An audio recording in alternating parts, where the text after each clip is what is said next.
நம்முடைய பாலாஜி அவர்கள், நம்முடைய மாவட்ட அமைச்சர் எம்எல்ஏ பாலசுப்ரமணியன் அவர்கள், இங்கே வருகின்ற அத்தனை சகோதரர்கள், பொறுப்பாளர்கள் அனைவருக்கும் என்னுடைய சார்பிலும் மாவட்டத்தினுடைய சார்பிலே உங்களுக்கு நன்றி வாழ்த்து தெரிவிக்கிறேன்.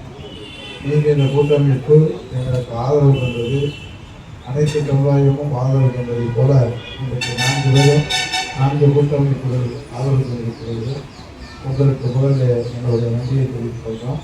நிச்சயமாக ஜனநாயக முற்போக்கு கூட்டணியும் இந்த எல்லா சமுதாயமும் அப்பாற்பட்ட ஒரு கூட்டமைப்பு தான் அது.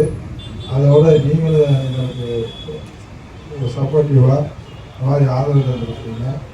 இது ஒரு பெரிய ஒரு விழா மாதிரி ஒரு மண்டபத்தில் நடந்தா கால நேரம் இல்லாமல் 48 மணி நேரம் 35 இது வாங்கணும் இல்லாமன்னா தேர்தல் இருக்கிற இந்த நேரத்துலையும் நம்ம எல்லா அந்த கூட்டங்களை இங்கே மட்டும் தான் வாங்க முடியாது. இங்கேருந்து கணக்கு போக கணக்கு நேரம் இங்கே வருதுல இதோட உங்களுக்கும் திடீர்னு நம்ம 3 மணிக்கு ஒரு சிவப்புறம் திடீர்னு அட்வான்ஸ் பண்ணுறேன். அதனால் இன்னும் உங்களுடைய பணி மட்டும்தான் உங்கள் ஆதரவு எல்லாரும் எங்களுக்கு கட்டாயம் வேணும். உங்களை நிச்சயமாக உங்களுக்கும் இவ்வளவு நேரம் காத்திருந்து சொன்னால் கால சூழ்நிலை தான் காத்திருந்த ஒரே வேறு எந்த சூழ்நிலையில் அப்படிப்பட்ட உங்கள் அத்தனை பேர் இருக்கும் உங்களுக்கு சார்ந்த